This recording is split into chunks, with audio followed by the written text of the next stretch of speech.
મહિલાઓને?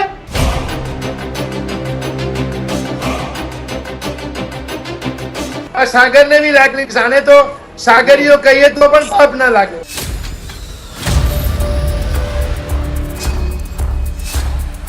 મુક્તાની આવા કોઈ બાવા હોય, આવા સાધુઓના પગે પડવાનું બંધ કરો. આવા સાધુઓના પગ તોડી નાખો એક વખત. શું મોટું જોઈને તમે દીક્ષા લીધી હતી ભાઈ? બંધ કરી દો ને. શું કોણે તમે હમ દીધા હતા કે ભાઈ તમે દીક્ષા લઈ લ્યો? પહેરી લ્યો પેન્ટ શર્ટ કોટ. ખરેખર તો આ જોઈને દરેક જૈનોનું ખૂન ઉકળી જવું જોઈએ. અચ્છા, એક સૌથી મોટી મજાની વાત કહું. ધન્ય છે સુરતની મહિલાઓને કે ઓ રણચંડી બનીને એમણે એક એક વાતો જે આ સાધુઓ માટે મીડિયાની સમક્ષ કરી છે. સંસારમાં એને મૂકો અને વેશ પરિવર્તન કરી અને અહીંયાથી રવાના કરો અને પ્રતિષ્ઠા તો કોઈ પણ હિસાબે નાશ થવી જોઈએ એટલે નાશ થવી જોઈએ. મેં તમને ક્યારે બ્લેકમેલ કર્યા? મેં તમને ક્યારે બ્લેકમેલ કર્યા? હું ક્યાં તને એવું કહું છું તે મને બ્લેકમેલ કર્યા? આ રેલો ક્યાં જઈને કરશે ને કોને આને સપડામાં લેશે ને? કોઈ પણ ધર્મ ગુરુએ તમારી સાથે અડપલા કે અડવેતરાપણા કર્યા છે ને તો શરમ રાખ્યા વગર તો જાહેરમાં ખુલ્લા પાડજો આમને. આ જે સુરત વાળો પ્રદીપ આવ્યો ને, હા પુણે વાળો જ્યોતિષ આવ્યો, જુનાગઢના હમણાં રંગરેલીના ધંધા થતા બધાય બંધ કરી દેજો. કોઈ પણ બેન દીકરી, કારણ કે સોશિયલ મીડિયાનો જમાનો છે, પોતાની આબરૂ ચિંતા કર્યા વગર આમની આબરૂ ઉતારી નાખો. 8-10 સાધુઓના કારણે જો 18,000 સાધુઓ બદનામ થતા હોય તો સંઘોએ જાગૃત થવું જોઈએ. તમે મારી સામે તો વાત રહું બાબે 10 લાખ રૂપિયા મોકલાવી દે નહીં પાલિતાણામાં કહેતા હતા તમે. એ બચાવવા માટે ફૂફાડા મારે છે.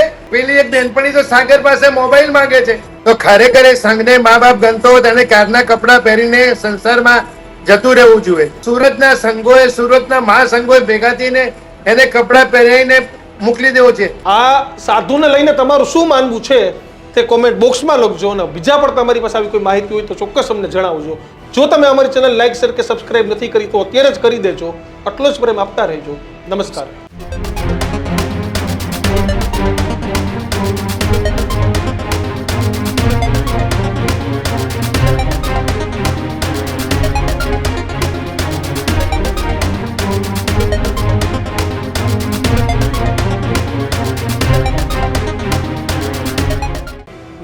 વિશેષ રજૂઆત ગર્જનાત સાથે હું કિશન કાટેલિયા આપનું હાર્દિક સ્વાગત કરું છું અને હું છું દીક્ષિત ઠકરાર. આજના ગર્જનાતમાં વાત કરીશું જૈન મુનિની લંપટ લીલાની.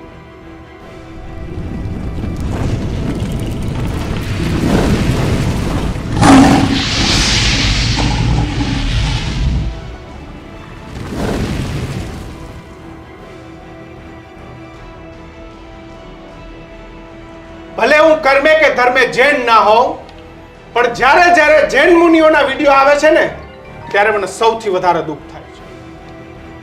એક એવો જૈન સંપ્રદાય કે જેમાં આજે પણ જેના ધર્મગુરુઓ છે એ આજે પણ તમામ નિયમોનું પાલન કરે છે. વાહનોનો ઉપયોગ નથી કરતા, વસ્ત્રો સીમિત પહેરે છે, મોબાઈલ નથી રાખતા. આવા તો કેટલા નિયમો આજે પણ કરોડો ને અબજોપતિ દીકરા દીકરીઓ એક સાધુના કહેવા પર જૈન ધર્મનો અંગીકાર કરી લે છે. એ પોતાનું સાંસારિક જીવન છોડી દે છે. પણ જ્યારે આવા જૈન મુનિ સાધુઓના વિડીયો આવે ને ત્યારે આપણે શું સમજવાનું? અત્યારે મહારાષ્ટ્રના એક જ્યોતિષના જે વિડીયો સામે આવ્યા છે, ધર્મ અને જ્યોતિષ પણ આમાંથી તમારો વિશ્વાસ ઉડી જાય કેવી રીતે બેન દીકરીઓનું શોષણ થતું. ત્યારે જૈન મુનિ સાગર ચંદ્ર તેમનો એક વિડીયો આવ્યો છે અને જેમાં તેમના ફોટા છે, તેઓ મહિલાઓ સાથે અલગ અલગ પ્રકારની જે વિભત્સ જે પ્રવૃત્તિઓ છે એ કરી રહ્યા છે. માફ કરજો પણ મારે કેવું છે, આવા સાધુઓના પગે પડવાનું બંધ કરો. આવા સાધુઓના પગ તોડી નાખો એક વખત. કોઈ બેન દીકરી કે કોઈ માં એ પોતાના વિશ્વાસથી આવતી હોય છે કે મહારાજ મારા જીવનમાં સમસ્યા છે, તમે એનો કંઈક ઉપાય બતાવો, એનો રસ્તો બતાવો. પણ તમે આવી માં અને દીકરીઓમાં તમારા રસ્તા શોધતા હો છો. કયા રસ્તા? તો તમારી ભૂખ સંતોષવાના રસ્તા. આવી ભૂખ સંતોષનાર જૈન મુનિઓને રોડ પર દોડાવવા જોઈએ. ઘણા સારા સાધુ સંતો છે જૈન સંપ્રદાયમાં, એવા અનેક મહારાજ થઈ ગયા છે કે જેમને તમને દંડવત કરવાનું 85% સાધુઓ સારા છે, પણ હવે 10-15 ના કારણે આખો સંપ્રદાય બદનામ થાય. તમે વિચાર તો કરો કે સુરતમાં જૈન સમાજના લોકો રસ્તા પર આવ્યા કે આના સામે કાર્યવાહી કરો. ઓડિયો ક્લિપ વાયરલ થાય, અશ્લીલ વિડીયો વાયરલ થાય. શું કામ તમે શું મોટું જોઈને તમે દીક્ષા લીધી હતી? ભાઈ બંધ કરી દો ને. શું કોને તમે હમ દીધા હતા કે ભાઈ તમે દીક્ષા લઈ લ્યો? પહેરી લ્યો પેન્ટ શર્ટ કોટ. બહુ માર્કેટ હમણાં એક સ્વામિનારાયણ સંપ્રદાયના લંપટને પહેરાવી દીધા પેન્ટ શર્ટ. અભિનંદન છે સ્વામિનારાયણ સંપ્રદાયના આચાર્યને કે પહેરાવી દીધા. અને આવા લંપટોની આ જ પ્રકારની હાલત થવી જોઈએ. એમને અધિકાર જ કિશને શરૂઆતમાં કીધું કે ભાઈ આજે પણ એવા અનેક સાધુજી મહારાજ સાધ્વીજી મહારાજ જૈન સમુદાયમાં છે, અનેક નહીં 85% વધારે, કે જેઓ પાલીતાણાથી મુંબઈ સુધી ચાલીને વિહાર થાય, વિહાર કરતા જાય, રસ્તામાંથી જાય, કેવા પ્રકારનું ખાવાનું. અત્યારે તો કિશન આંબીલ કરે હોળી ચાલતી હતી, એટલે ખાલી ફક્ત બાફેલું ખાવાનું ને એક જ દિવસ ને એક જ સમય ખાવાનું, આ પ્રકારની પરંપરાઓ આ સમાજમાં છે. પરંતુ કેવા પ્રકારનું આપણે જઈ રહ્યા છે આ જ મુદ્દે આજના આપણે ગર્જનાથમાં ચર્ચા કરવી છે કે ખરેખર હકીકત. કારણ કે હું કે કિશન બેમાંથી એક જૈન સમુદાયમાંથી નથી, પરંતુ જ્યારે આપણી સનાતન સંસ્કૃતિમાં હોય, જૈન સમાજમાં એક આવા 2-4 લોકોના કારણે તમામ લોકોને વિશ્વાસ ઉઠી જાય. કાલે કોઈ સાચા સાધુ કે સાચા સાધ્વીજી મહારાજ તમારી સામે આવશે ને તોય તમને 5 મિનિટ થશે કે સાચા છે ખોટા છે. સાચાને પણ આપણે શંકાની નજરથી જોતા રહીશું જો આવા લંપટો સામે કાર્યવાહી નહીં થાય તો. મારા અભિનંદન આપવા છે સુરતના લોકોને કે રસ્તા પર નીકળ્યા. આ જ મુદ્દા આજે ગર્જનાથમાં ચર્ચા કરવી છે. આપણી સાથે હાર્દિકભાઈ હુંડિયા કે જેઓ જૈન અગ્રણી છે કે તેઓ આપણી સાથે જોડાય છે. હાર્દિકભાઈ, સ્વાગત છે ન્યૂઝ રૂમમાં આપનું. શું કહેશો? ધન્યવાદ ભાઈ દીક્ષિત. હાર્દિકભાઈ, શું કહેશો? શું આખી ઘટના હતી પહેલા તો એ સમજવી છે અમારે. સાગરચંદ્ર સાગર નામના એક કુસાધુ જેની વિડીયો જ્યારે સાધ્વીજી સાથે ચેટ કરતા જે ફોટા અમારી સાથે આવ્યા, એકવાર તો અમે માન્યું નહીં સાગરચંદ્ર સાગર નામનો આ સાધુ આવું પણ કરી શકે. સાધ્વી એટલે સંઘની બેટી કહેવાય, જેના મા બાપોએ સંઘના ભરોસે એમને દીક્ષા આપી હોય. અને સાગરચંદ્ર સાધુ વેશની અંદર જો આ કામ કરતો હોય તો એને સાધુ વેશમાં રહેવાનો કોઈ હક નથી. બિલકુલ. સૌથી દુઃખની વાત એ છે દીક્ષિત કે જ્યારે એમના ગુરુ એમને છાવરતા હોય ત્યારે એમ કહેવાનું મન થાય કે આમ આપણને એમ સાધુઓ શીખવાડે કે કરણ કરાવણને અનુમોદન સરીખા ફળ નિપજાયો. તો તમે ખોટા સાધુઓને જ્યારે સપોર્ટ કરો છો, સાથ સહકાર આપો છો, તો એને સાથ સહકાર આપનારા સાધુઓને મારે પૂછવું છે કેમ તમને કરણ કરાવણ અનુમોદનનું પાપ ના લાગે? ખાલી એ પાપ શ્રાવકો માટે જ છે. સાગરચંદ્ર અત્યારે સુરતની અંદર આયા છે અને સુરતની અંદર જે 2-4 જણાઓ એમને પ્રતિષ્ઠા કરવા માટે બોલાયા છે, આપણે ખરેખર એની તપાસ કરવી જોઈએ. નો ડાઉટ અમારા સંઘો જે 25મો તીર્થંકર કહેવાય બધા જ ચૂપ છે. ત્યારે સુરતની બહેનો બહાર આવી અને આપે બહુ સરસ મજાની વાત કહી કે ધન્ય છે સુરતની મહિલાઓને કે ઓ રણચંડી બનીને એમણે એક વાતો જે આ સાધુઓ માટે મીડિયાની સમક્ષ કરી છે. ખરેખર તો આ જોઈને દરેક જૈનોનું ખૂન ઉકળી જવું જોઈએ. જૈન ધર્મ એક ક્ષત્રિયોનો ધર્મ છે. અમારા 24 તીર્થંકર પરમાત્મા ક્ષત્રિય હતા. આજે ક્ષત્રિય ખૂન ક્યાં છે એ મારે અમારા જૈનના દરેક સંઘોને પૂછવું છે. એક સાગરચંદ્ર સાગર નામનો એક કુસાધુ જો ઉપાશ્રયમાં આવીને બેસી જતો અને પાછા જૂઠી વાતો કરતો હોય કે આ ફોટા છે જ નહીં, ફોટા ખોટા છે. અરે ભાઈ તે કયા ફોટા આપે એ તો તું લેબોટ આપણે લોકોને બતાવ, સંઘને બતાવ. પ્રિયાંક શાહ નામના એક શ્રાવકે જ્યારે ફોટા લેબોરેટરીમાં ટેસ્ટ કરાયા ત્યારે ફોટા સત્ય સાબિત થયા હતા. અને એ વસ્તુ અમે લગભગ 8 મહિના પહેલા અમદાવાદમાં પ્રેસ કોન્ફરન્સ દરમિયાન અમે લોકોને બતાવી હતી. આપણે પ્રેસ કોન્ફરન્સ દરમિયાન અમે ખુલ્લું કીધું હતું કે આ સાગરચંદ્રના ફોટા સાચા છે. સાગરચંદ્ર લગભગ 8 મહિના ચૂપ હતો. દેશના તમામ સંઘોએ એને અહીંથી જાકારો આપ્યો અને એના ગુરુએ જે મઠ બનાવ્યો કહેવાય, આમ એમની ભાષામાં એ લોકો તીરથ ગણે છે. આ સાગરચંદ્રને ચોમાસું કરવા લઈ ગયા કારણ કે સાગરચંદ્રને કોઈએ ભારતના કોઈ પણ સંઘે ચાતુર્માસ ન કરાવ્યું. અત્યારે સાગરચંદ્ર એમ કે છે હું ઉગ્ર વિહાર કરીને સુરત આવ્યો છું. સાગરચંદ્રમાં તાકાત હોય તો બતાવે કે દિવસના કેટલા કિલોમીટર વિહાર કર્યો. મને લાગે છે એ માણસ ગાડીની અંદર બાય કાર સુરત આવ્યો છે. એ માણસ ત્યાંથી સુરત ભુડિયા સાહેબ, આ લોકો તો જૈન ધર્મની સંસ્કૃતિને પૂરી કરી દેશે.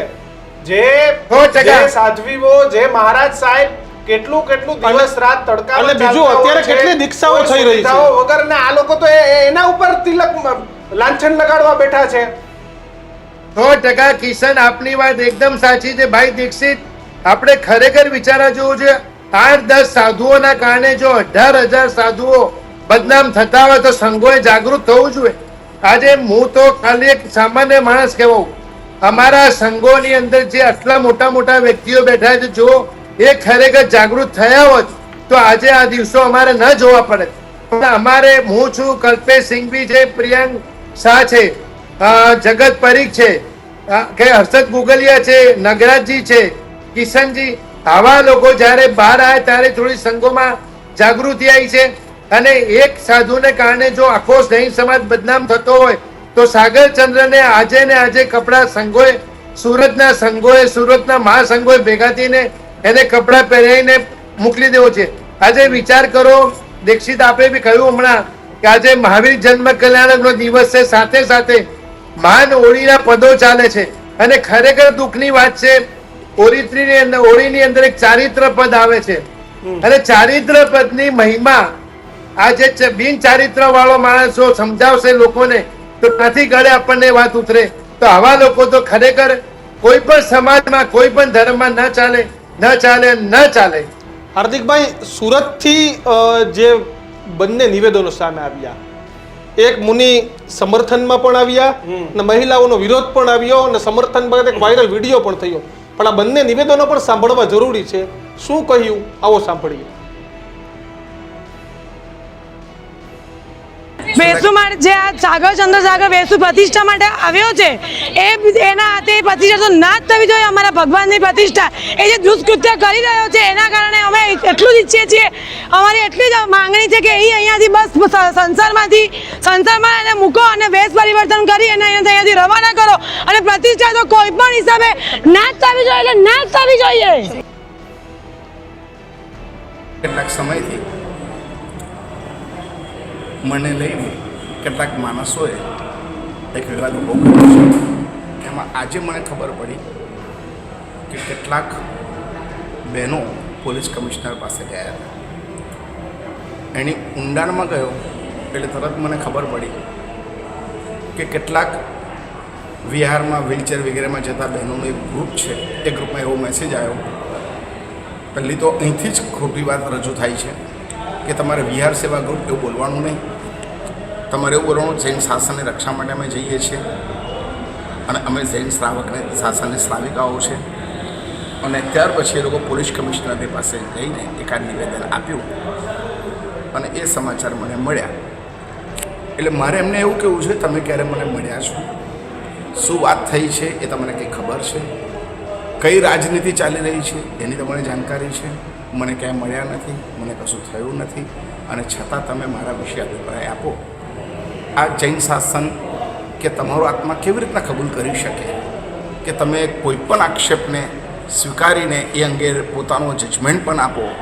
અને આ સંઘની સ્થાપના 5 વર્ષ પહેલાં પ્રભુની કૃપાથી અમારા દ્વારા થઈ. ત્યાર પછી સુંદર અદ્ભુત દેરાસરનું નિર્માણ થયું, ઉપાશ્રયનું નિર્માણ થયું, અને લગભગ આજથી 4-6 મહિના પહેલાં અહીંના સંઘના તમામ ટ્રસ્ટીઓએ ઠરાવ કરીને મારી પાસે ઉજ્જૈન આવ્યા હતા કે સાહેબ પ્રતિષ્ઠા કરવાની છે, આપ મુહૂર્ત આપો. 2-3 મુહૂર્ત આપો, એમાંથી આપણને જે અનુકૂળ લાગે એ મુહૂર્તમાં પ્રતિષ્ઠા કરશું. અને ત્યાર પછી મેં મુહૂર્ત આપ્યા. પછી મુહૂર્ત એ લોકો ફિક્સ કરીને વધામણા કરવા માટે સંઘમાંથી 2 બસ ભરીને પાશુપુરમ તીર્થમાં આવ્યા હતા અને એમને મુહૂર્ત વધામણા કર્યા. અને ત્યારે જ મને વિનંતી કરી કે સાહેબ પ્રતિષ્ઠા વૈશાખ સુદ સાતમ 23 તારીખે કરવાની છે એપ્રિલના, તો તમે હોળી માટે વહેલા પધારો તો જે પ્રતિષ્ઠા અંગેના કાર્યો આપણે સરસ કરી શકીએ. અને ત્યારે ઉજ્જૈનમાં જ અમે નક્કી કર્યું હતું કે ગુરુદેવ અશોક સાગર સુરેશ્વરજી મારા સાહેબ, જે મારા પરમ તારક ગુરુદેવ છે, એમને આપણે વિનંતી કરશું અને એ પધારશે. એમને સંમતિ આપી હતી અને સાહેબજી પણ પધારી રહ્યા છે. અને હું પણ અહીં આવી ગયો. અહીં આવ્યો એ દરમિયાન ટ્રસ્ટીઓએ ફરી પાછી મિટિંગ કરી હતી અને એમાં 15 ટ્રસ્ટીઓ સહી કરી કે આપણે એમને બોલાવવાના, આપણે વિનંતી કરી છે. એ ઠરાવની કોપીઓ મારી પાસે છે. અને ત્યાર પછી હું અહીં આવ્યો, સરસ રીતે ભવ્યતાથી સામેલ થયો, ભગવાનનો પ્રવેશ થયો. અત્યારે ખૂબ સુંદર પ્રવચનો ચાલે છે. 350થી ઉપર માણસો આવે છે. 200-250થી વધારે આંબેલ તપની ઓળી અને આંબેલો થઈ રહ્યા છે. સંઘમાં બિલકુલ સરસ મજાનો માહોલ છે, જે વર્ષોથી હતો એ જ માહોલ, એ જ લાગણીઓ અને એ જ ધર્મ આરાધના અંગેનો ઉત્સાહ જોવા મળે છે. પછી અચાનક આવું કરવાનો મતલબ શું? 2 દિવસ પહેલાં 6-7 છોકરાઓ આવીને પણ અહીંયા આવું કંઈક શું કરી ગયા, છમકલું કરી ગયા અને મીડિયામાં ગમે તેમ છપાયું કે પથ્થરમારો થયો. આખો સંઘ એ ઘટનાને નિંદે છે. સંઘે એનો ખુલાસો પણ પોતાના ગ્રુપમાં કરી દીધો છે અને આજે પણ આવી ઘટના થઈ. હકીકતમાં ચતુર્વેદી સંઘ એ અમારો મા બાપ છે, સાધુના શ્રાવક અને શ્રાવિકા અમારી મા બાપ છે. એમને સત્ય જાણવા માટે પણ પહેલાં એકવાર આવવું જોઈએ, અમને મળવું જોઈએ, વાત જાણવી જોઈએ અને પછી એમને કોઈ પણ વાતની રજૂઆત કરવી જોઈએ.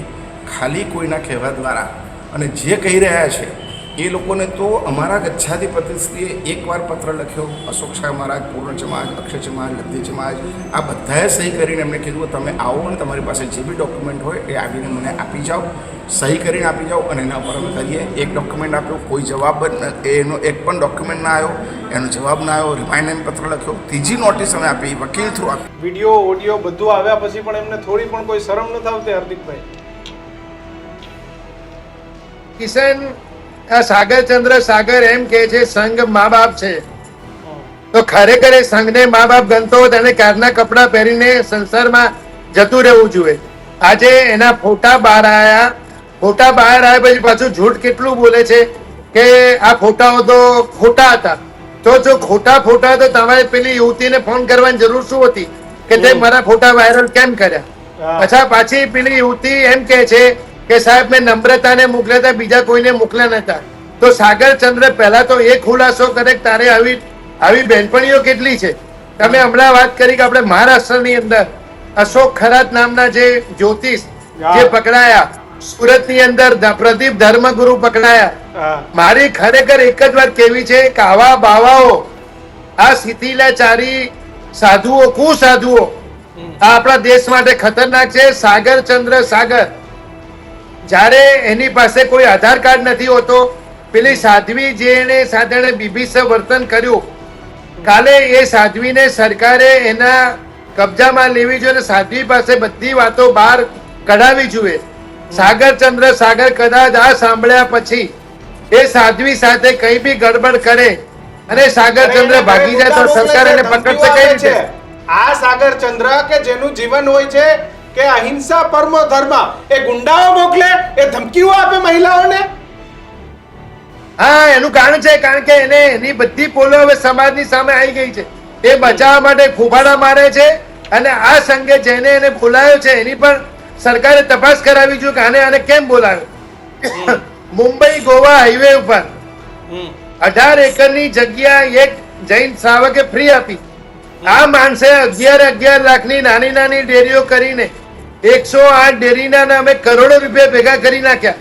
સરકારે એ પણ તપાસ કરવી જોઈએ કે આ રૂપિયા ગયા ક્યાં અને પાછો ઉપરથી સફાઈ ઠોકે છે અહીંયા આવીને કે અમારી પાસે તો કોઈ બેંક એકાઉન્ટ નથી, કોઈ કપડા નથી, કોઈ ખિસ્સા નથી. અરે તો આ પૈસા મૂક્યા ક્યાં? એનો જવાબ આપે સમાજને. એ આવી બેનપણીઓના ખાતામાં મૂક્યા હશે સાગરચંદ્રએ. હા, તો એ બેનપણીઓની પણ તપાસ કરવી જોઈએ. કારણ કે પેલી એક બેનપણી તો સાગર પાસે મોબાઈલ માંગે છે કે સાહેબ મેં તમને કહ્યું હતું કે આ ફોટા મને સેવ કરવા માટે તમે મને નવો મોબાઈલ આપો. જે છોકરી આટલું ખુલ્લા દિલથી સાગરચંદ્ર સાગર જેવા બ્રહ્મચારી જે પદ લઈને બેઠો હોય, ભગવાનની સાગર જ કહો. આને કોઈ માન સન્માન ના હોય. આને સાચું થોડું હોય, આને તો નામ જ હોય ને. ના ના, સાગર જ કહેવાય 100%. નહીં, બિલકુલ નહીં. આ ખાલી સાધુ વેશને લજવે છે. આ સાગર વાસ્તવમાં ખરેખર તો આ સાગરને બી લાગણી, આને તો સાગરીઓ કહીએ તો પણ પાપ ના લાગે. હા, સાગરનું પણ અપમાન છે આવા લોકોની પાછળ. પણ 100%. હાર્દિકભાઈ, એક ઓડિયો ક્લિપ વાયરલ થઈ હતી ને, એ પણ આપણે જનતાને સંભળાવી છે. ઓડિયો ક્લિપમાં શું છે પ્લીઝ સંભળાવો. એ પણ સંભળાવો. જી હેલો, બોલો. આજે મારા પર બધા હમણાં 2-3 મિસ કોલ આવ્યા છે બધા. મને પણ બહુ બધી ધમકીઓ આવી છે. શું છે બધું? હવે તમે મને કહો. હું તો શું કહું, મેં તો તને તે દિવસ કીધું તું આ ફોટા બહુ અલગ, તું પેલી જે ગ્રુપ કહેતી હતી ને એ ગ્રુપમાં પહોંચ્યા છે. કેવી રીતના પહોંચ્યા મને કે. નથી કેમ કે મારી પાસે નથી, હું એ ગ્રુપમાં નથી. પણ આજે મારી પાસે અત્યારે ફૂલ્લી ઇન્ફોર્મેશન છે. એ મને અત્યારે મૈથિલનો ફોન આવ્યો હતો, એના ઉપર બધી ઇન્ફોર્મેશન ગઈ છે અને તે એને ફોન કર્યો હતો એટલે એ તારા કોન્ટેક્ટમાં હતો કે નહોતો મને ખબર નથી, પણ મેં તને કીધું હતું. મેં એનો નંબર બ્લોક કરી દીધો હતો.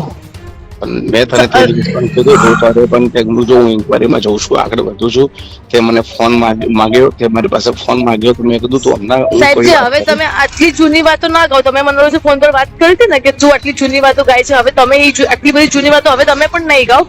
હવે તમે પણ આજની જ વાત કરો. મને પણ છે ને મારા ઘરે આદમી મોકલવાની વાત થાય છે. હું અહીંયા મારા કામ ઉપર છું અને મને મારા ઘરે આદમીઓ મોકલવાની વાત થઈ રહી છે. મારી બચ્ચા ઘરે એકલા છે કે ગુંડા મોકલવાની વાત થઈ રહી છે મારા ઘરે. મેં તમને પ્રોમિસ કર્યું હતું, મેં તમને કસમ ખાધી હતી કે હું તમારા ફોટા ક્યારેક કોઈને શેર નહીં કરું. તારા ફોનમાંથી આ બધા ગયા ક્યાં આગળ? મને નથી ખબર. મેં ક્યારે કોઈને એક ફોટો નથી મોકલ્યો.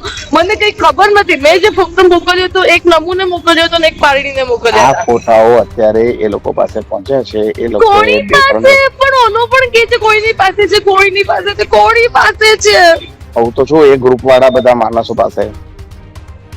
એ ગ્રુપમાં 20 જણ છે, 20 જણ પાસે છે અને એ 20 જણે ઇન્ફોર્મેશન કરી. એક જણને એને કીધું મારા સામે નજીક હમણાં આ છે અથવા આ છોકરો છે, એને કહો એ તમને વાત કરશે. એટલે એને એ લોકો શું બોલો છો? નથી ખબર પડી રહી. મેં નથી મોકલ્યું કોઈને. તમે તો સમજો.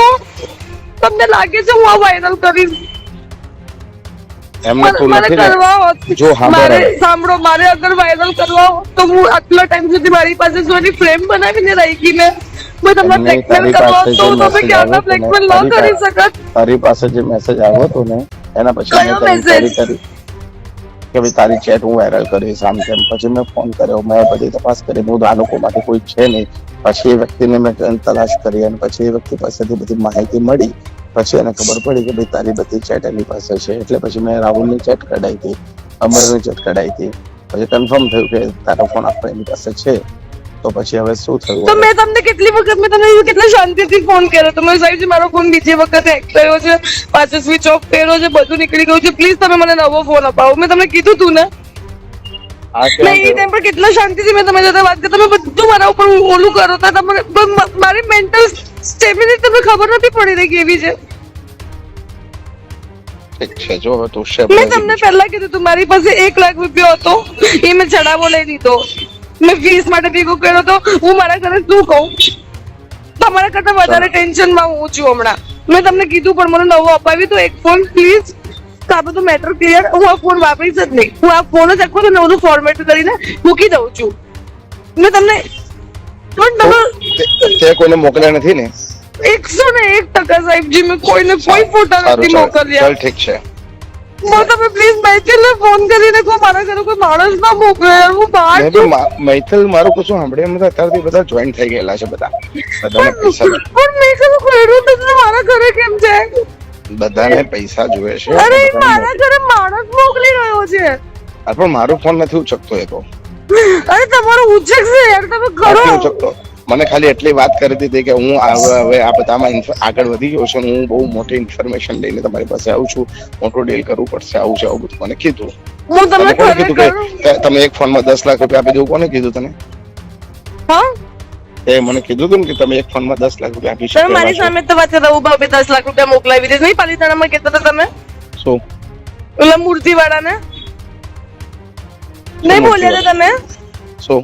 સરસ્વતી માતાની મૂર્તિવાળા સાથે તમે વાત કરતા હતા ત્યારે હા, પેમેન્ટની હું ઉભામાં મોકલાવી દીધી પૈસા તો 10 લાખ ત્યારે. એટલું તો હું ન બોલું તમને. છે. તમે નહીં બોલ્યા હતા મૂર્તિવાળા સાથે વાત નતા કરતા તમે? હું સામે જ ઉભી હતી ને. જો હવે સાંભળ, જે હોય સાચવીને કદમ સ્ટેપ ભરજે. મેં કશું નથી કર્યું. હું તમને સોગંદ ખાઈને કહું ભલે છું. તે નથી કર્યું પરંતુ તારી તે કર્યું કે ન કર્યું પણ તારા બધા ફોટા અત્યારે જે બીજા લોકોના હાથમાં પહોંચી ગયા છે. મેં તને ઘણી વખત કીધું ડિલીટ મારી દે, આ કઈ કામનું નથી, ગુસ્સામાં ગમે તે થઈ જાય, પરંતુ તું કશું સાંભળતી નથી. અને આજે કહ્યું અને આજે કે મોટા ડીલિંગમાં મારી પાસે આવી રહ્યું છે, એમાં બધાને પૈસા જોઈએ છે મોટા પાયે. અરે સાહેબજી, હું ખરેખર કહું છું, મેં કોઈને તું ખરેખર મોકલ્યા કહેતી નથી. હું પણ તને ખરેખર કહું છું ને, પણ જે થયું છે તમે કોના ફોન આવ્યા છે? તમે મને ઓલો પણ એમ કે છે કે બહુ કોણ અનનોન નંબર થી આવ્યા છે, એમાં તારો નંબર આવ્યો છે, બધાના નંબર આવ્યા છે. મેં તમને ક્યારે બ્લેકમેલ કર્યા? મેં તમને ક્યારે બ્લેકમેલ કર્યા? હું ક્યાં તને એવું કહું છું તે મને બ્લેકમેલ કર્યા તો પણ એ લોકોના મને કહે છે કે હું તમને બ્લેકમેલ નંબર કરું છું. ખાલી કીધું, મેં એમને ખાલી એવું કીધું કે તમને પાસે ક્યાંથી આવ્યું, તો એમને બધા નંબર મને મોકલ્યા. એમાં મારો નંબર આવ્યો કે મેં શેર કર્યા છે? કહું છું અમને ઊંઘી એમાં મારો નંબર આવ્યો, મેં શેર કર્યા છે? હું તને એટલું બહુ સાવચેત રહેજે. શું સાવચેત રહું યાર? ચોટીલાથી 4 કિલોમીટર આગળ દ્વારકાધીશ. હેલો, હું શું સાવચેત રહું? શેમાં સાવચેત રહું? મને કઈ ખબર નથી. એ દિવસે તમે ફોન મૂકી દીધો. તારા ફોન માંથી કોને લીધા, શું કર્યું, મેં તને બહુ વાર કીધું ડિલીટ મારી દે. ગુસ્સામાં પણ કશું ખરાબ થઈ જશે, પરંતુ મેં ગુસ્સામાં પણ ક્યારે નમ્રતાને મોકલ્યો છે? આ રેલો ક્યાં જઈને ટકશે ને કોને આને સપડામાં લેશે ને. મેં ગુસ્સામાં પણ એક વખત નમ્રતાને મોકલ્યો, તો પછી આપણા બંનેની વાત થઈ ને પછી સોગંદથી કહું છું મેં ક્યારે કોઈને નથી પારીને મોકલ્યો. પણ મોકલ્યા, પછી તે કીધું મેં ડિલીટ કર્યા છે. પારીની પાસે બધા ફોન હતા, મેં ફોટા હતા, મેં તને કીધું તું. મેં પારીને મોકલ્યા, પારીનીએ મને કીધું ને કે મને આમાં ઇન્વોલ્વ નથી થવું, એટલે મેં બધા ફટકથી ડિલીટ મારી દીધા હતા એનામાંથી. હવે એને સેવ કરીને રાખ્યા તો હું શું કરું? હું તને કશું કહેતો નથી, તું શું કર, પરંતુ હવે સાચવીને રહેજે, કારણ કે હવે આમાં તારું નામ આવી રહ્યું છે ને એમાં આ રેલો ક્યાં કેવી રીતના ક્યાં જઈને ટકશે એ હવે મારા હાથમાં પણ કશું નથી. તમારા હાથમાં કશું નથી એવું કેવી રીતે પોસિબલ છે? તમે બધું કરી શકો મારે એવા છો. વધારે વાત નથી કરવી. પણ તમે આવી રીતે બોલીને હર વખતે આવી રીતે કરી દો છો, બધું હું શું મારા કરું, પાસે પણ મારાથી નાખી દો વધારે વાત છો. થાય એમ નથી ગઈ. હું બિહારમાં છું, મારાથી વધારે વાત થાય નહીં. આટલું બધું અત્યારે તમે બોલી રહ્યા છો મને, અને હવે તમે કહો છો મેં તને કહી દીધું સાચવીને રહેજે. હું સાચવીને રહું? શેમાં સાચવીને રહું? મારા ઘરે અટેક કરશે, મારા પર લેપ કરશે. આ બધું જો ના, શું કરશે? મારા ગમે ઘરે તેટલું હશે એ બધું ફરીને ક્યાં આવવાનું છે? તારા મોબાઈલ પર આવવાનું છે. તો શું કરું? મોબાઈલ વાપરવાનું બંધ કરી દઉં? મને ખબર નથી, પરંતુ હજી તું વિચાર કર, તારામાંથી કોઈ વાયરલ કર્યા છે, તે વાયરલ નથી કર્યા છે, નથી કર્યા. તો પછી આવું બની શકે નહીં, કારણ કે બીજા છે ત્રાહિત વ્યક્તિઓ સુધી કેવી રીતના પહોંચી શકે આ બધી વસ્તુઓ? અરે કોની સુધી પહોંચ્યા છે યાર? મને કોઈ ખબર જ નથી. કહું તો છું તને, આખું એક ગ્રુપ છે, એ ગ્રુપની અંદર પહોંચ્યા છે, જેમાં 20 જણ છે. મને અલગ અલગ ખરેખર 20 જણ અલગ અલગ નંબરથી મને 20 જણ અલગ અલગ નંબરથી મને આજે ફોન કર્યા કરે છે. ખરેખર કહું છું, મને નથી ખબર. સારું, ચાલ સાતમ એટલે જ મેં તમને કીધું હતું કે મને એક નવો ફોન અપાવી દો, હું આ બંધ જ કરી દઉં છું. સારું. મેં આમાં 3 ઈમેલ આઈડી મારા ચેન્જ કર્યા, 3 હેક થાય છે. હવે તો હું એવું સોશિયલ મીડિયા બી યુઝ નથી કરી રહી. ચાલ ઠીક છે, સાતમ રહેજે. ચાલ. અરે તમે આવી રીતે મને સાવચેત, હું કેમાં સાવચેત રહું એ તો કયો મને. મારા બચ્ચાઓથી સાવચેત રાખો મને. તું અત્યારે સાવચેત રહે કે તું એક પકડીને મને કે તારી પાસેથી એ ફોટા ક્યાં ગયા, કેવી રીતના વાયરલ થયા? ખરેખર કહું છું, મને કશી એ ખબર તું જ શોધીને નથી. મને કે, તું એક્સપર્ટ છે, તું શોધીને મને કે. નથી મગજ ચાલી રહ્યું યાર આ મારું. તો પછી તો નમો રે તારા, મને ખબર નથી, તો આ ફરતું આવશે ત્યારે ખબર પડશે. ચલ સાતમ. હાર્દિકભાઈ, આખી ઘટનામાં ઓડિયો અને વિડીયો બંને સામે આવી ગયા, તો હવે શું લાગે છે, હજી કેવો બચાવ કરશે? હજી બચાવના હવે શું મૂડમાં છે કરશે? કે જૈન સમુદાય કોઈ કાર્યવાહી કોને આગળ કરશે? કરશે પોતાને બચવા માટે? એનું જૂઠ કમ્પ્લીટલી બહાર આવી ગયું છે. એને ભગવાનના નામે ચાંદી બી લાખો રૂપિયાની ભેગી કરી છે. મુંબઈ ગોવા હાઈવે પણ રૂપિયા. અચ્છા, એક સૌથી મોટી મજાની વાત કહું કે સાગરચંદ્ર જ્યાં ચાતુર્માસ કરવા ગયેલો એમના ગુરુની સાથે, ત્યાં આગળ એને ઈચ્છા હતી કે સંત કાઢવું પાઇતનાથી સુધીનો. એને બહુ મોટો ડર હતો કે રસ્તામાં મને જો એકલો જઈશ તો કોઈ કપડાં પહેરાવી દેશે, પણ એ સંત કાઢવાની એની ઈચ્છા અધૂરી રહી ગઈ, કારણ કે એના ગુરુને ત્યાં જૈન મંદિર બનાવવું હતું અને પૈસા આપવાવાળા એ લોકો જ હતા. તો આજે સાગરચંદ્ર એટલે એના ગુરુથી છૂટો પડીને ચૂપચાપ ભાગીને અહીંયા આવી ગયો છે. સુરતથી એ અકોલા ગયો, અકોલાથી આપણે અહીંયા ધર્મચક્ર ગયો, ધર્મચક્રથી મુંબઈ ગોવા હાઈવે પર ગયો, થાણા ગયો, થાણા તેને બિલકુલ માન સન્માન મળ્યું નહીં, અને થાણાથી સીધો નવસારી થઈને સુરત આવ્યો. સાગરચંદ્રને કહો કે તું કઈ ગાડીમાં આવ્યો, આટલો જલ્દી તે વિયર કઈ રીતે કર્યો? એટલે બિલકુલ હાર્દિકભાઈ, આ લોકો શું શું ધંધા કરતા હશે સાધુતાની આડમાં, પણ ખેર ઈશ્વર કોઈને નહીં છોડે. અને મારે અભિનંદન તમને અને તમારા જેવા એવા હજારો લોકોને આપવાના છે. ખરેખર આવા લંપટો સામે પણ બોલે છે ખુલ્લીને, ધર્મના રક્ષણ માટે બોલે છે. આભાર. એની 100% અને બોલવું આપણી ફરજ છે. આજે આપણે ખરેખર જો પહેલેથી બોલ્યા હોત, આવા કુસાધુઓ પેદા ન થયા હોત. બિલકુલ. હાર્દિકભાઈ આભાર અમારી સાથે જોડાવા બદલ ને ચર્ચા કરવા બદલ. તો ગર્જનાથમાં મારો ને કિશનનો તો નિયમ છે કે કોઈ પણ હોય, કાલ કોઈ મૌલવી આ પ્રકારની ભૂલ કરશે તો એને પણ નહીં છોડીએ. કોઈ પણ હોય, કોઈ પણ હોય, ધર્મના નામે ધર્મના નામે ડિંડક કરતા કોઈને નહીં છોડીએ, નહીં છોડીએ, નહીં છોડે. કારણ કે આ ધંધા કરવા એકદમ સાધુ નથી. કેવું કેવું જીવન હોય છે, સંપૂર્ણ ત્યાગ, અહિંસાનું કડક પાલન, ભિક્ષા દ્વારા ભોજન, સાદું જીવન, સતત અભ્યાસ અને ધ્યાન, અને પગપાળા યાત્રા અને કઠોર નિયમો. આ 7 વસ્તુઓથી જૈન મુનિ બનાય છે, જૈન મહારાજ. એટલે તમે વિચાર કરો કે કિશન અનેક પર્યુષણ આવે ત્યારે એ પ્રકારના, એટલે આ જ પર્યુષણ આવે ત્યારે આ સાગરભાઈ ક્યાંક જાતા હશે આ જાતા હશે કે ભાઈ પ્રવચન આપવા, સારી વાત કરવા, પણ તમારે તો કોઈ હક જ નથી આ ધંધા કર્યા અને પછી. વાહનોના ઉપયોગ કરવા માંડ્યા છો, તમને શરમ આવે છે? લોકો આ વાહન, આ વસ્ત્રો, આ બધું છોડવા માટે તો એ દીક્ષા લે છે, અને તમારે દીક્ષા લઈને પાછા આ ધંધા કરવા છે. વાહન કરો તો કોઈ વાંધો નહોતો. તમે મહિલાઓ સાથેના જે ફોટા વિડીયોના આરોપો ને બધું છે ને, આ બધું ખરેખર બંધ કરી તમારે દો કોઈ ભગવા ઉતારવા આવે કે તમારા નકર જાતે ઉતારી નીકળી જવું જોઈએ. તમે જે સફેદ વસ્ત્રો ધારણ કર્યા છે ને એને, અને કહી દેવું જોઈએ કે મારી ભૂલ થઈ ગઈ. હમણાં સ્વામિનારાયણ સંપ્રદાયને મેં શરૂઆતમાં કીધું કે લંપટને કાઢી મૂકીને કાઢી જ મૂકવા જોઈએ. અને ભાઈ કોઈ પણ મા બેન દીકરી હોય, મારી 2 હાથ જોડીને વિનંતી છે, કોઈ પણ મા બેન દીકરી હોય, હિન્દુ ધર્મમાં હોય, અખાડા સંપ્રદાયમાં હોય, સ્વામિનારાયણ સંપ્રદાયમાં હોય કે જૈન સંપ્રદાયમાં હોય કે પછી મૌલવીઓ, કોઈ પણ ધર્મ ગુરુએ તમારી સાથે અડપલા કે અડવેતરાપણા કર્યા છે ને, તો જરાય શરમ રાખ્યા વગર તો જાહેરમાં ખુલ્લા પાડો. જાહેરમાં ખુલ્લા પાડજો આમને. આ જે સુરત વાળો પ્રદીપ આવ્યો ને, હા, પુણે વાળો જ્યોતિષ આવ્યો, જુનાગઢના હમણાં રંગરેલીના ધંધા થયા એટલે બધાય બંધ કરી દેજો. કોઈ પણ બેન દીકરી કારણ કે હવે સોશિયલ મીડિયાનો જમાનો છે. પોતાની આબરૂ ત્યાંથી- ચિંતા કર્યા વગર આમની આબરૂ ઉતારી નાખો. ત્યાંથી જ તમે વિડીયો ઉતારવાનું ચાલુ કરી દો ને આ લોકોને ખુલ્લા પાડશો અને ને. તમને ક્યાંય ભોળવી પણ લીધા હોય, સાધુના વેશમાં તમને કોઈ લાલચ પણ આપી હોય, તો આવા સાધુની આબરૂને ખુલ્લી પાડો. ભગવાન તમને ન્યાય આપશે. નહીં આપશે. મુક્તા નહીં આવા કોઈ બાવા હોય. આ સાધુને લઈને તમારું શું માનવું છે તે કોમેન્ટ બોક્સમાં લખજો, અને બીજા પણ તમારી પાસે આવી કોઈ માહિતી હોય તો ચોક્કસ અમને જણાવજો. જો તમે અમારી ચેનલ લાઈક, શેર કે સબસ્ક્રાઇબ નથી કરી તો અત્યારે જ કરી દેજો. આટલો જ પ્રેમ આપતા રહેજો. નમસ્કાર. જય જિનેન્દ્ર.